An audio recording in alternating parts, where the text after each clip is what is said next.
programa Saber Direito desta semana é com o professor Davidson Malaco Ferreira. O curso é sobre Direito Constitucional do Trabalho. Tem dúvidas sobre o assunto?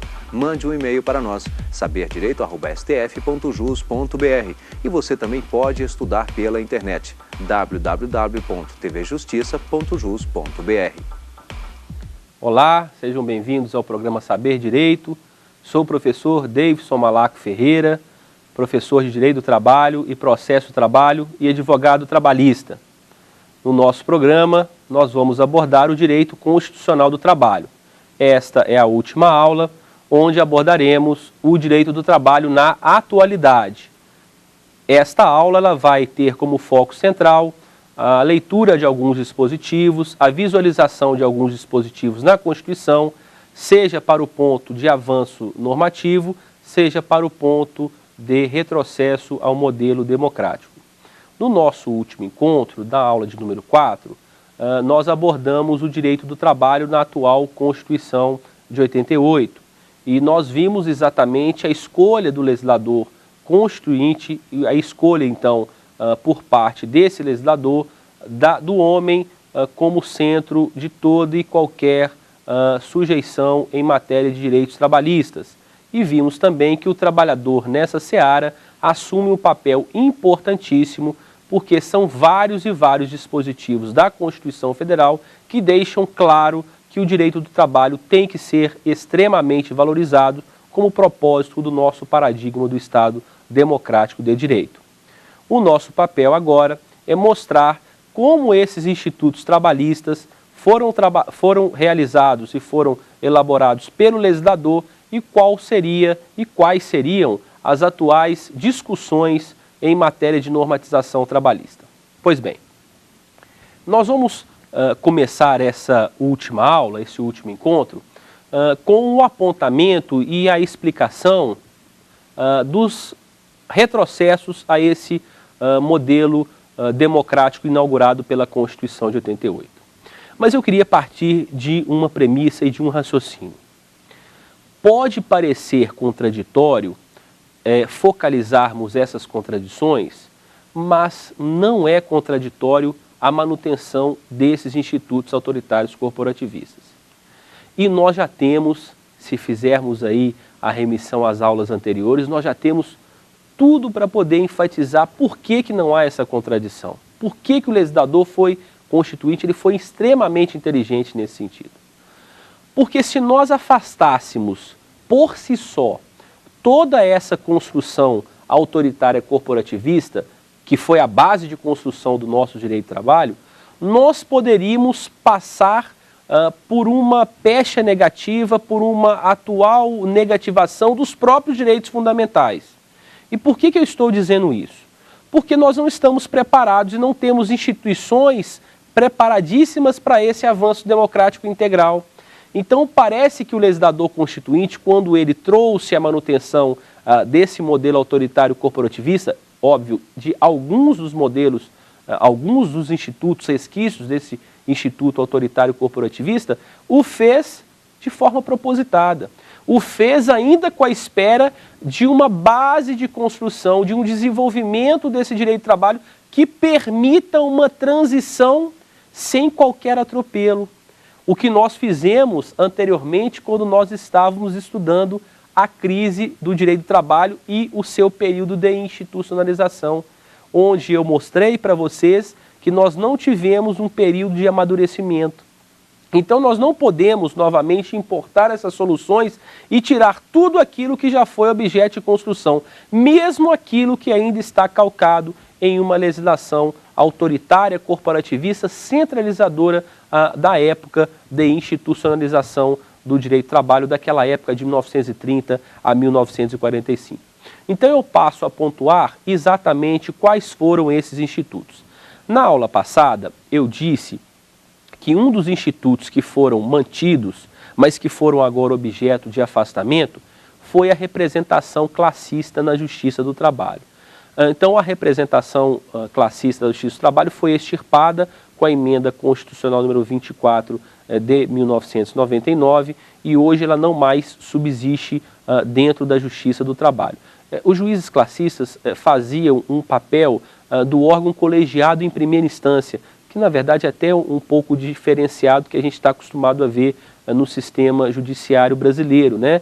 Nós estamos acostumados a ver o órgão de primeira instância como um órgão monocrático. E o órgão trabalhista era, até 1999, um órgão colegiado, né? Então nós tínhamos a figura do juiz togado e os representantes classistas, tanto de empregado quanto de empregador.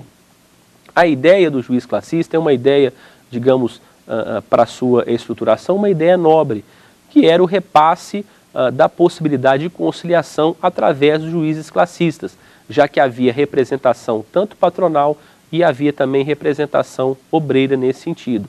Então me parece, apesar do objetivo ser nobre, não havia necessidade imperiosa de que os cofres públicos tivessem que arcar com o custo desses juízes que eram juízes leigos, né, eram apontados politicamente, escolhidos politicamente, não juízes de carreira, concursados, né, magistrados concursados, para que simplesmente se faça ali a conciliação na justiça do trabalho. Então, isso era tão forte, mas tão forte como instituto autoritário, que nem o legislador constituinte em 1988, ele conseguiu afastar esse instituto, que só foi afastado, então, como dito, pela emenda 24 de 99. Um outro instituto mantido pela Constituição, e esse ainda mantido pela Constituição, é o chamado poder normativo da justiça do trabalho, que é também, mais uma vez, um pouco diferente do que a gente está acostumado a ver com relação à construção de normas. Os nossos alunos sabem que a construção de normas é feita essencialmente pelo poder legislativo, pelo Congresso Nacional, pelas Assembleias Legislativas e pelas câmaras municipais. Essa é a função precípua desse órgão de poder. Atrelado a isso, nós temos também a possibilidade do Executivo, através das medidas provisórias, também propugnarem por propostas legiferantes, ou seja, por instrumentos normativos. E o Judiciário nós temos visto como o cumpridor da lei, ou seja, aquele que vai efetivar essa norma construída pelo Poder Legislativo, ora pelo Poder Executivo. Mas no caso trabalhista, nós temos a proposta do Poder Judiciário Trabalhista também construir verdadeiras normas jurídicas, ou seja, geral, abstrata, impessoal e obrigatória. De que maneira ele pode construir? Através das chamadas sentenças normativas. Para a gente entender um pouco mais essa sentença normativa, eu queria que vocês acompanhassem essa rápida cronologia que eu estabeleço aqui, esse raciocínio rápido com vocês. Imaginem um processo de negociação coletiva. O processo de negociação coletiva, ele está calcado na composição, na autocomposição entre as partes. Se há a composição, há um acordo ou uma convenção coletiva de trabalho, que nós já sabemos as distinções dela. Mas pode não haver, pode não se subsistir, então, esse acordo ou essa convenção coletiva de trabalho. Pode não se chegar ao ponto de fazer a composição. E nesse caminho de frustração da tentativa negocial, surge a possibilidade do sindicato do trabalhador ou do sindicato patronal, dependendo do tipo, então, de dissídio, suscitar o que nós chamamos de dissídio coletivo do trabalho. Esse dissídio coletivo do trabalho, ele é julgado, processado e julgado pelos tribunais regionais ou pelo Tribunal Superior do Trabalho, havendo a distinção dependendo da amplitude do conflito da categoria. Porque se esse conflito estiver focado em um determinado Estado federado, em uma determinada organização que está envolta em um Estado federado, é o regional daquele Estado que vai, assim, processar e julgar aquele dissídio coletivo. Mas se o nível da categoria abrangido e o nível do conflito é um pouco mais ampliativo do que esse Estado federado, ou seja, ele acaba absorvendo 2 ou mais Estados federados, aí o dissídio tem que ser respondido, então tem que ser proposto, suscitado no Tribunal Superior do Trabalho. Quando o tribunal ele julga esse dissídio, ele vai proferir uma sentença normativa. O prazo da sentença normativa está estabelecido no artigo 868, parágrafo único da CLT. O prazo é de até no máximo 4 anos. nós temos então o prazo máximo de validade, que será obviamente julgado, né, e determinado pelo tribunal, até no máximo 4 anos. Isto é o poder normativo da Justiça do Trabalho, porque quando se profere uma sentença normativa, você está criando verdadeira norma jurídica aplicável no âmbito daquela categoria envolvida no conflito coletivo de interesses. Então, nesse sentido, me parece que eu passo para o Poder Judiciário aquilo que deveria ser realizado e enfatizado pelas próprias partes, pelos próprios sindicatos, seja de trabalhadores, seja de empregadores.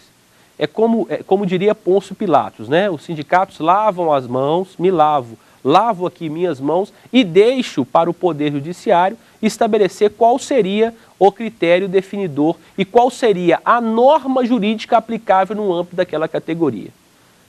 Ora, primeiro, ponto negativo, você deixa para o Poder Judiciário o critério de confecção de norma, no mínimo estranho. Segundo, você tira da parte a responsabilidade de composição do conflito e a responsabilidade de dar aso e crédito àquilo que foi definido pela própria Constituição Federal como direito fundamental, o direito à negociação coletiva. Então, nesse sentido, não me parece sustentação verdadeiramente democrática manter o poder normativo da Justiça do Trabalho. Mas há notícias boas. O artigo 114, parágrafo 2º da Constituição da República de 88, ela é o foco central do poder normativo da Justiça do Trabalho. E esse artigo ele foi modificado pela emenda 45 de 2004, incluindo nesse artigo 114, parágrafo 2º, a palavra comum acordo. Quando ela incluiu essa palavra comum acordo, o que ela quis enfatizar? Ela quis enfatizar que só será definido pelo Estado juiz, só será definido pelos tribunais, quando houver concordância das partes que o processo de negociação coletiva não pode ser realizado pela autocomposição. Mas para que haja essa concordância, porquanto, me parece, se aqui defendemos uma forma expressa ou uma forma tácita, um padrão de dificuldade enorme de se chegar o conflito ao judiciário.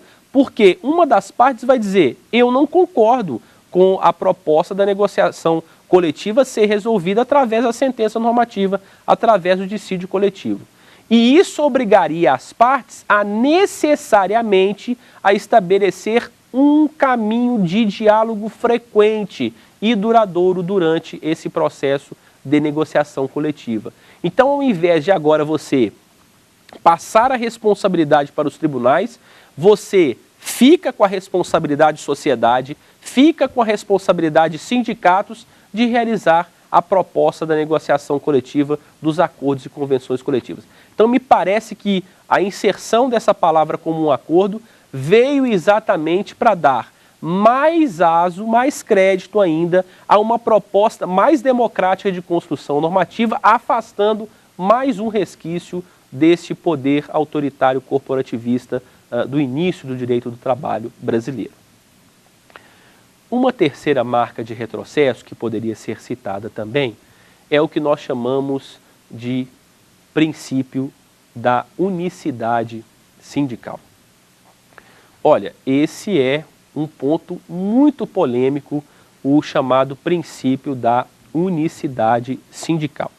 O princípio da unicidade sindical, ele está previsto no artigo 8º, inciso 2º da Constituição de 88.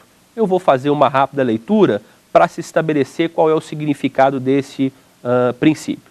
É vedada a criação de mais de uma organização sindical em qualquer grau representativa de categoria profissional e econômica na mesma base territorial, que será definida pelos trabalhadores ou empregadores interessados, não podendo ser inferior à área de um município. Pois bem, o que prescreveu o artigo 8º, inciso 2º da Constituição de 88, foi respaldar a unicidade sindical como princípio de criação da nossa estrutura sindical brasileira.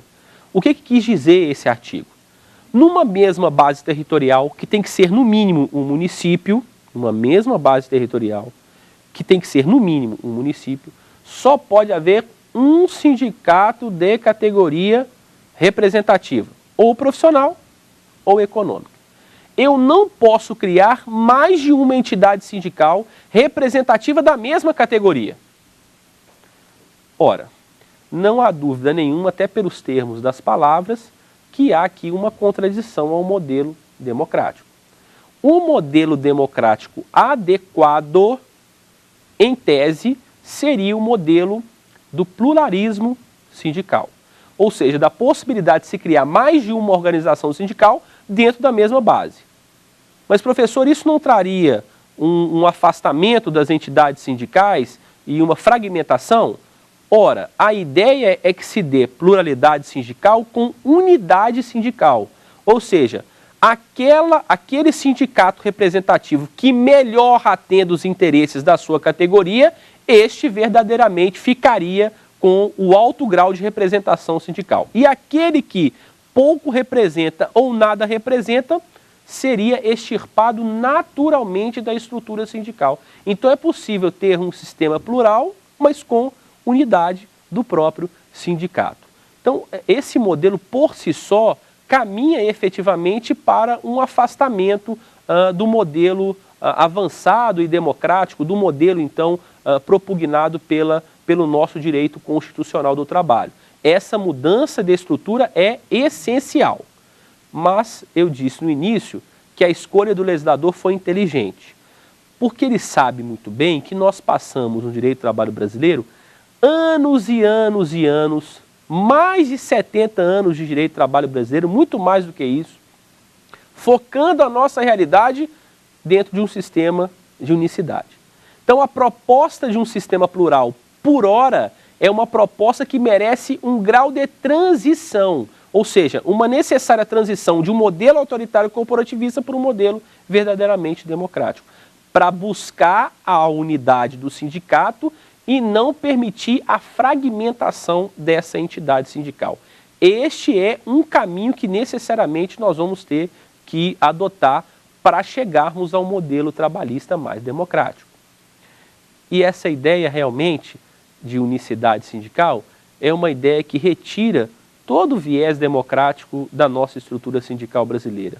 Porque eu, trabalhador, não posso escolher qual o sindicato da categoria que vai me representar. Aliás, se ele muito representa, ou se ele pouco ou nada me representa, ele será o único sindicato daquela categoria a ser, então, representativa daquela classe de trabalhadores. Por isso, aquela indagação que fiz na aula anterior, de que pelas idas e vindas em palestras e seminários, a gente ouve tanto descréditos às entidades sindicais que pouco ou nada representam a sua categoria e que estão preocupados, às vezes, muitas vezes com uma manutenção de poder, com uma busca de um trampolim, muitas vezes político, ou até mesmo com relação à estabilidade no emprego à luz da pouca representatividade de sua categoria. E o último contrassenso ao modelo democrático é a famosa contribuição sindical obrigatória. Eu acho que pelo nome eu poderia deixar de falar tudo, né? O nome já é contraditório. Contribuição sindical obrigatória. Pessoal, este é um tributo. Isto faz parte, porquanto, de uma tributação obrigatória, obrigação ex lege, que deve ser paga por todo e qualquer empregado que está representado por uma organização sindical. Não confundam com associação, com filiação. Associação e filiação depende de ato de vontade. Representação não depende do ato de vontade. O empregado vai ter, seja ele representado por um sindicato, seja ele então associado, independe dessa circunstância, ele vai ter que pagar a contribuição sindical obrigatória. E anotem, por favor, o dispositivo legal. Na Constituição, já que o nosso tema central é esse, está exposto no artigo 8º, inciso 4 da Constituição de 88. Vamos à primeira pergunta. Olá, professor. Meu nome é Júlia Gasparetto e eu queria saber por que a CR88 manteve certos institutos corporativistas em contradição do modelo democrático. Muito obrigado, Júlia, pela sua pergunta. Como disse anteriormente, pode soar uma contradição, mas na verdade essa me parece que foi a nota de inteligência do legislador constituinte quando ele trouxe efetivamente para o nosso modelo trabalhista a manutenção de certos resquícios do modelo autoritário corporativista, mas já imaginando o próprio legislador constituinte em estabelecer modificações posteriores a esses institutos autoritários corporativistas. Pois bem, e nesse sentido da manutenção desses institutos autoritários corporativistas, é que o legislador constitucional, ele realmente teve a inteligência necessária para se estabelecer uma fase de transição para esse modelo democrático, de avanço democrático de construção de normas trabalhistas. Então a escolha do legislador constituinte foi muito inteligente e a história mostra que pouco a pouco nós vamos nos afastar desses institutos autoritários corporativistas. Dos 4 que foram citados, 2 já mereceram destaques negativos de afastamento. E os outros 2, a contribuição sindical obrigatória e a unicidade sindical, eles deverão estar presentes numa grande reforma sindical que já está sendo promulgada e já sendo discutida em demasia pelo Congresso Nacional. Pois bem, dentro dessa esteira de contradições, eu queria agora falar das notícias boas, né, do direito do trabalho. Eu queria citar alguns dispositivos da legislação constitucional trabalhista que foram e que são motivos de grande aplauso por parte de nós, operadores do direito do trabalho, e aqueles que gostam realmente de enfatizar o direito social como uma cláusula fundamental. Eu costumo dizer que falta a todos nós uma certa rejeição um pouco mais incisiva com relação aos direitos sociais, e isso vem um pouco, às vezes, até do modelo que como é que nós estudamos a Constituição Federal. Eu me lembro que os professores de direito constitucional enfatizavam por demais o artigo 5º da Constituição como cláusula pétrea, como direito e garantia individual. Então, não havia dúvida sobre a importância do artigo 5º. Mas quando chegava o artigo 6º até o artigo 11 da Constituição de 88, nós pulávamos, né? Diria os professores, às vezes, de direito constitucional, não vamos aqui agora pular para o artigo 12 da Constituição, porque o artigo 6º até o artigo 11 vocês vão ver na matéria trabalhista. E eu acho que isso, de certo modo, mostra realmente uma falta de compromisso que nós temos com os direitos sociais e que, aos poucos, as instituições trabalhistas, como é o caso da Justiça do Trabalho, o Ministério do Trabalho, as próprias faculdades vêm enfatizando um pouco mais o direito do trabalho em suas grades curriculares, seminários, as discussões que são ampliativas na sociedade, elas me parecem traduzir hoje um novo mundo do trabalho, um novo direito do trabalho, um direito do trabalho mais atualizado e pronto para enfrentar os desafios do mundo capitalista. E dentro dessa seara que eu queria realmente convocar a todos para que nós possamos ler realmente a legislação trabalhista como ela merece. Ou seja, traduzir a eficácia da legislação trabalhista como ela efetivamente merece dentro da perspectiva da escolha do legislador constituinte. Nós não podemos deixar, nós não podemos esquecer de tudo aquilo que foi dito pelo legislador constituinte. Essa é a base da interpretação de toda e qualquer norma jurídica, quiçá do direito do trabalho. Vejam que alguns desses dispositivos deixam muito claro que o direito do trabalho ele tem que ser necessariamente valorizado como condição pétrea para o Estado Democrático de Direito. Vejam no artigo 1º da Constituição, já no artigo 1º, nós temos 2 dispositivos, o do inciso 3º, do inciso 4º desse artigo 1º, que salientam a seguinte perspectiva. A República Federativa do Brasil, formada pela união indissolúvel dos estados, municípios e do Distrito Federal, constitui-se em Estado democrático do direito e tem como fundamentos, inciso 3º, a dignidade da pessoa humana, os valores sociais do trabalho e da livre iniciativa no inciso 4. Ora, qual foi a opção? de efetivamente traduzir o trabalhador ao seu patamar mínimo de dignidade com relação aos direitos trabalhistas que estão elencados no artigo 7º e no artigo 8º. E estabelecer o equilíbrio entre capital e trabalho. Se nós formos mais adiante na Constituição, se nós formos lá no artigo 170 da Constituição Federal, e aí pode nos causar estranheza de certo modo, porque o artigo 170 é o artigo que trata da ordem econômica. Mas vejam o que está escrito na ordem econômica, no caput, nos incisos que tratam da ordem econômica no direito brasileiro. Artigo 170 caput. A ordem econômica fundada na valorização do trabalho humano e na livre iniciativa tem como fim assegurar a todos existência digna, conforme os ditames da justiça social, observados os seguintes princípios. Eu não tenho dúvida nenhuma que essa escolha ela foi extremamente inteligente por parte do legislador, mas agora o que falta é o compromisso que nós, operadores de direito, temos que ter, que a Justiça do Trabalho tem que ter, que os empregadores e empregados e sindicatos têm que ter, para valorizar e trazer a eficiência plena desses direitos e garantias fundamentais. Então, o que eu conclamo é exatamente a leitura das normas sociais trabalhistas, os direitos trabalhistas na Constituição, com o mesmo impulso de rejeição quando nós temos violado uma garantia individual.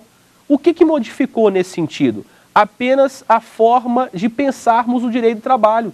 Ao invés de pensarmos o direito como garantia meramente individual, nós estamos aqui enfatizando uma garantia coletiva, uma garantia social de uma categoria de trabalhadores. E essa é a ideia que nós temos que buscar quando nós estivermos lendo todo e qualquer inciso do artigo 7º e do artigo 8º da Constituição de 88. Bom, traduzindo isso agora, em especial no artigo 7º, eu queria fazer algumas citações para os nossos telespectadores. O artigo 7º, ele tem a seguinte dicção. Vejam que importante demarcação como forma de avanço, não só na negociação coletiva, mas de outras garantias que venham a estabelecer patamares maiores do que essa que a Constituição assim estabeleceu. Prescreve o artigo 7º. São direitos dos trabalhadores urbanos e rurais, além de outros que visem sua melhoria de condição social. Vejam vocês que nós estamos enfatizando o mínimo existencial. O que está escrito na Constituição é um mínimo existencial de todo e qualquer trabalhador, porque essa foi a escolha do nosso legislador constituinte.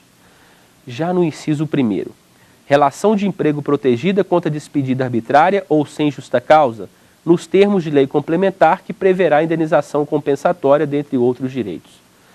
Aqui o foco é a discussão sobre a estabilidade na relação de emprego. Se nós vamos continuar adotando a dispensa imotivada, a dispensa sem justa causa, ou se nós vamos adotar a Convenção 158 da OIT, aquela que estabelece a necessária motivação da dispensa realizada pela empresa, pela entidade empresarial. E não é a motivação grave, é a motivação justificada. Justificada por questões sociais, por questões técnicas, por questões econômicas, por questões sociais. Mas motivada, não repassar ao empregador o mero direito potestativo de dispensar o empregado. Isso não é a minha escolha, isso foi a escolha do legislador constitucional. Então essa me parece ser uma importante demarcação. Friso também, com relação a essa nova proposta da Constituição, o inciso 11, que estabelece uma nova garantia trabalhista, que é a chamada participação nos lucros e resultados. Na verdade, nesse inciso 11, nós temos duas garantias, a participação nos lucros e resultados e a participação do trabalhador na gestão da empresa. Pessoal, só para deixar claro, a participação na gestão da empresa, não existe regulamentação pertinente a esse tópico de prerrogativa de direito. Agora, a participação nos lucros e resultados, sem dúvida nenhuma, já existe regulamentação específica, né, na legislação trabalhista, e nós já temos, então, a possibilidade de que a negociação coletiva possa estabelecer essa parcela que, para mim, é uma das parcelas de maior inteligência que nós podemos citar aqui na área trabalhista. Por quê? Ao mesmo tempo que ela cria uma possibilidade de ganho ao empregado, ela cria a necessidade que o empregado possa, em comunhão de esforços com o seu empregador, atingir a meta de crescimento daquele empregador. Ou seja, traduzindo em miúdos, é uma via de mão dupla, né? O empregador cresce através da sua meta, o empregado, através da sua prestação de serviços, atinge essa meta e tem como partilhado pedaço daquele lucro auferido pelo seu empregador. Quem vai determinar isso é o processo de negociação coletiva, mas sem dúvida nenhuma uma marca importante de avanço. Citei para vocês também o inciso 17, que trata das férias remuneradas com o acréscimo de 1/3. E essas férias remuneradas com o acréscimo de 1/3, elas seriam realmente mais uma marca importante de definição da legislação trabalhista. Outra marca de avanço, a do inciso 21 do artigo 7º. O inciso 21 é o famoso aviso prévio proporcional ao tempo de serviço.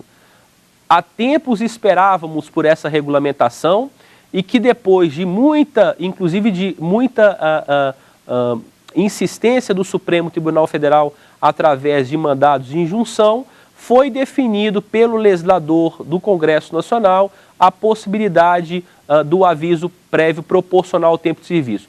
Vejam como é que realmente nós trabalhamos numa das maiores injustiças sociais. O sujeito tinha 1 ano de serviço, tinha 30 dias de aviso prévio. O sujeito tinha 10 anos de serviço, tinha 30 dias de aviso prévio, que era o prazo, então, estabelecido para cumprimento do aviso e para o recebimento do aviso prévio. O que foi efetivado, que está descrito na Constituição. O aviso prévio proporcional ao tempo de serviço. Como é que funciona hoje o aviso prévio para clarear aos nossos telespectadores? Ele é de no mínimo 30 dias e no máximo 90 dias. A cada ano trabalhado eu vou acrescentar 3 dias de aviso prévio. Então, se eu tenho 1 ano, 33 dias. 2 anos, 36 dias. 3 anos, 39 dias. E assim sucessivamente, até complementar 90 dias, que é o prazo máximo de fixação do aviso prévio proporcional. Fazendo contas, né, faria jus a 90 dias o empregado que tem 20 anos de prestação de serviço. Mas, pelo menos a tempo, nós conseguimos configurar um padrão de justeza nessa relação do aviso prévio proporcional ao tempo de serviço. Então, mais um instituto trabalhista de grande avanço. Outro que eu não posso deixar também de citar é do inciso 22 da Constituição de 88. O inciso 22 da Constituição de 88 trata de um direito fundamental trabalhista. Nós, da área trabalhista, muitas vezes nos preocupamos com a pecúnia, né, com a remuneração e com o salário. Pessoal, e direito do trabalho é muito mais do que isso. Direito do trabalho é garantia à vida, à sobrevida, à integridade física e psíquica do trabalhador. E vejam que o inciso 22 abarca muito bem essa situação. Inciso 22 é a redução dos riscos inerentes ao trabalho por meio de normas de saúde, higiene e segurança ao trabalhador. Então não há dúvida que esse é um direito fundamental e que deve ser muito bem explorado pelo empregador e pelos empregados no sentido de sua efetividade. É do descumprimento dessas normas que nós temos vivenciado no Brasil, um dos países em que mais se sofre acidente de trabalho. Por isso que eu disse que o tema é muito importante. O tema do direito constitucional do trabalho é um tema que traz a eficácia desses direitos fundamentais. E a falta de eficácia traduz exatamente no afastamento por parte desse garantismo de proteção desses direitos mínimos fundamentais. Então, por isso, essa nossa rejeição, muitas vezes, quando existe uma afronta a essa legislação trabalhista constitucionalmente garantida. Então, quando se deixa de recolher um FGTS, quando se deixa de pagar um 13º salário, está se afrontando uma norma trabalhista fundamental, um direito, uma cláusula pétrea, só que focalizada dentro de uma coletividade de trabalhadores e não como garantia meramente individual. E para finalizar essa marca de avanço em matéria de normatização, eu queria focar também 3 incisos da Constituição, os incisos 30, 31 e 32, que na verdade fazem parte do chamado princípio da não discriminação na relação de emprego. Ora, esse princípio é fundamental, seja para o afastamento da figura do assédio moral, seja para o afastamento de certas isonomias salariais que não são respeitadas por algumas empresas. Enfim, o princípio da não discriminação é fundamental para o desenvolvimento válido, desenvolvimento regular da relação de emprego. Então, eu fiz aqui um apanhado geral e resumido sobre as principais reformas que nós tivemos realmente da legislação trabalhista em matéria de avanços, de uma maneira um pouco mais focalizada, mas eu não gostaria de deixar de destacar que esse avanço ele só é realmente integral quando ele for pleno em todos os seus incisos, quando ele for eficiente em todos os seus incisos. Vamos chamar mais uma pergunta aqui na tela. Oi, professor, meu nome é Felipe Lima. Eu tenho uma dúvida. Quais são as fontes formais do direito constitucional do trabalho? Muito obrigado, Felipe, pela sua pergunta. É uma pergunta importante porque tem a ver com a nossa estrutura atual do direito constitucional do trabalho. Nós transitamos, de certo modo, sobre essas fontes formais, sobre o direito estatalmente legislado. Então, a fonte formal principal continua sendo o artigo 7º e o artigo 8º da Constituição de 88. Então, eu quero conhecer, professor, eu quero conhecer a principal fonte constitucional trabalhista. Então, nós vamos ler de maneira pormenorizada os 34 incisos, né, do artigo 7º e os 8 incisos do artigo 8º da Constituição. Atrelado a isso, nós lemos aí o artigo 1º da República Federativa do Brasil, lemos aí também o artigo 170, o próprio preâmbulo da Constituição Federal, quando se fala em sociedade pluralista. Então, essas são as principais fontes formais do direito constitucional do trabalho.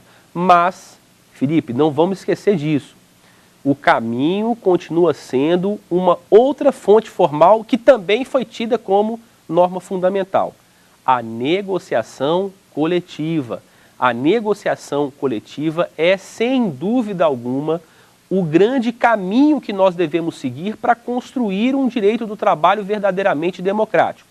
Só que o panorama para chegarmos a esse ponto é, primeiro, afastar esses institutos autoritário-corporativistas, criar uma fase de transição, então, uma fase de transição positiva para essa democracia trabalhista e enfatizar a eficácia e punir com veemência o descompromisso com esses direitos fundamentais trabalhistas. Essa que me parece ser a principal mola propulsora para chegarmos realmente a uma fonte formal fortalecida, né? Então, a fonte formal existe. O que nós precisamos, então, é desse fortalecimento da legislação constitucional trabalhista.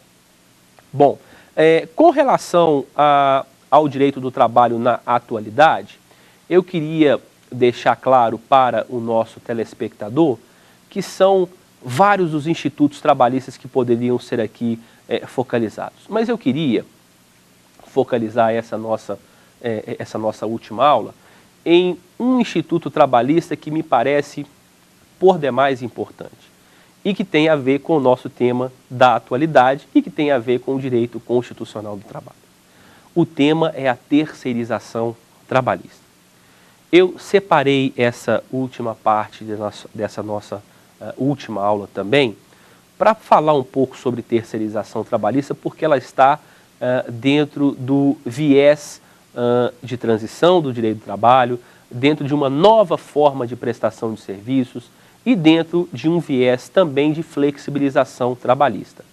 Eu mostrei para vocês que a Constituição de 88, ela adotou a flexibilização em diversos incisos. Repetindo, né? O artigo 7º, inciso 6º, com relação à redução salarial por negociação coletiva. O inciso 13, também do mesmo artigo 7º, com relação à possibilidade de compensação de horários, o famoso banco de horas, tão malquisto e mal visto pela doutrina tradicional trabalhista, mas uma forma de flexibilização. E também a própria jornada de trabalho elastecida para os chamados turnos ininterruptos de revezamento.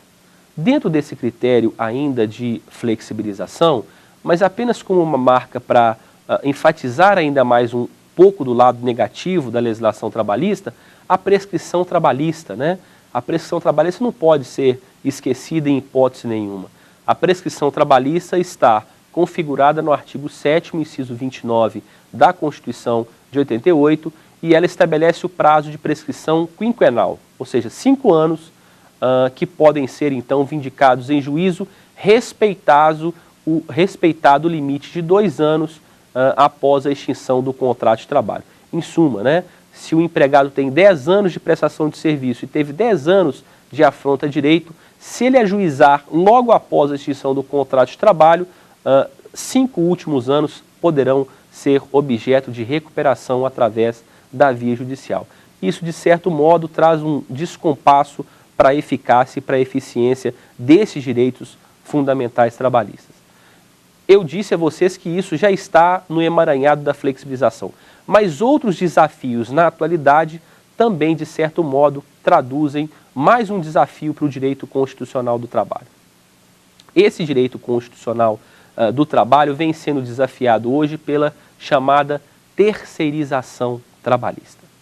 O problema da terceirização trabalhista é que nós não temos uma regulação normativa definidora daquilo que pode e daquilo que não pode ser objeto de terceirização. E existe uma explicação muito óbvia para isso. A terceirização trabalhista, ela de certo modo criou, e que é um fenômeno econômico, social e até mesmo político da década de 70, né, 1970, século XX, ela criou realmente uma ideia de afastamento de certas tradições trabalhistas. Então ela realmente bateu de frente com certas tradições trabalhistas. Vejam, eu estou acostumado a ver relação de emprego bilateral, empregado, empregador, empregador, empregado.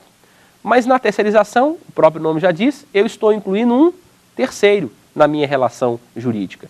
E agora eu crio novas formas de relação jurídica. Uma relação entre o tomador de serviços e a empresa terceirizante, uma relação entre o trabalhador e a própria empresa terceirizante, uma relação entre o empregado e o próprio tomador de serviços, a empresa terceirizada, aquela que se beneficia do trabalho humano. Ou seja, há uma relação completamente distinta daquela que estávamos acostumados a ver. E mais do que isso, além de quebrar essa perspectiva tradicionalista, nós também quebramos uma outra ideia. A tradição de que eu presto serviço para alguém e com este alguém tem um vínculo de emprego. Com a terceirização nós quebramos, dissociamos essa relação. Porque eu vou prestar serviços para alguém, mas com ele não terei o vínculo de emprego, já que o vínculo de emprego estaria com a empresa intermediadora de mão de obra. Então não há dúvida que esse é um grande desafio na atualidade. E como disse no início, esse desafio ele fica ainda mais presente quando nós não temos uma regulação específica normativa, e aí por isso o necessário respaldo do Congresso Nacional para dizer quais seriam os parâmetros para que se ocorra a terceirização e para que se permita ou não a terceirização trabalhista. Mas professor, o que nós temos hoje então a respeito da terceirização? Uma súmula do TST, uma súmula que é a de número 331 do Tribunal Superior do Trabalho. E essa súmula, ela já foi objeto de várias e várias modificações. Quer dizer, é uma súmula que está em constante movimentação e em constante desenvolvimento. O que é bom e ruim. É bom porque você está propugnando por uma regulação mais próxima. Mas é ruim porque cria uma certa insegurança. Eu posso terceirizar isso hoje, amanhã eu não posso terceirizar. Eu posso terceirizar isso agora, amanhã eu posso terceirizar. Ou seja, há realmente uma certa insegurança ao permitir que a súmula seja não tão objetiva e seja ainda objeto de inúmeras reinterpretações, à luz de cada livre intelecto por parte dos magistrados e por parte dos operadores do direito. Então o que nós temos hoje no direito do trabalho com relação à terceirização é uma súmula que foi criada, na verdade a primeira súmula ela foi criada em 1986, a súmula 256, depois ela foi substituída pela súmula 331 do TST em 1993. E como disse, objeto de várias e várias regulações e várias modificações. Para se ter uma ideia, nós temos 4 formas de terceirização lícita. A primeira forma de terceirização lícita, todas expostas na súmula 331. A primeira forma de terceirização lícita é o chamado trabalho temporário, da Lei 6.019/74, né? Os famosos temporários de final de ano, principalmente na área comercial, né? Que servem para quando ocorre um acréscimo extraordinário de serviço, ou para substituição de pessoal regular e permanente. A segunda hipótese são as hipóteses de vigilância, né? Do serviço de vigilância. A terceira de conservação e limpeza.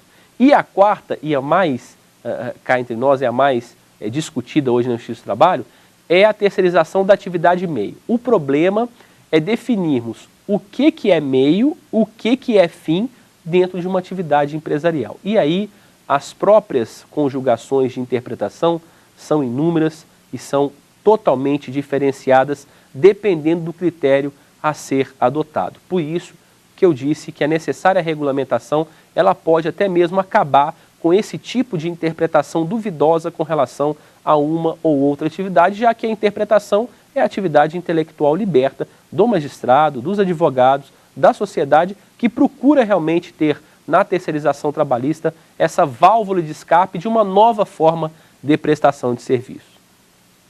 Essa súmula 331, ela também traduz um viés importante da terceirização na administração pública. Por quê? Porque a terceirização na administração pública ela é vista de uma maneira um pouco diferente. Quando existe uma terceirização ilícita na empresa privada, o vínculo vai se formar diretamente com a empresa privada. Mas quando há uma terceirização ilícita com a administração pública, o vínculo não se pode formar pelo óbice constitucional do concurso público. Mas há responsabilidade subsidiária do órgão da administração pública. E de que forma hoje isso foi respaldado pela súmula 331? Através do entendimento, do novo entendimento, que só pode ser definida a terceirização, a visualização da terceirização da administração pública com responsabilidade, após a comprovação da culpa da administração pública.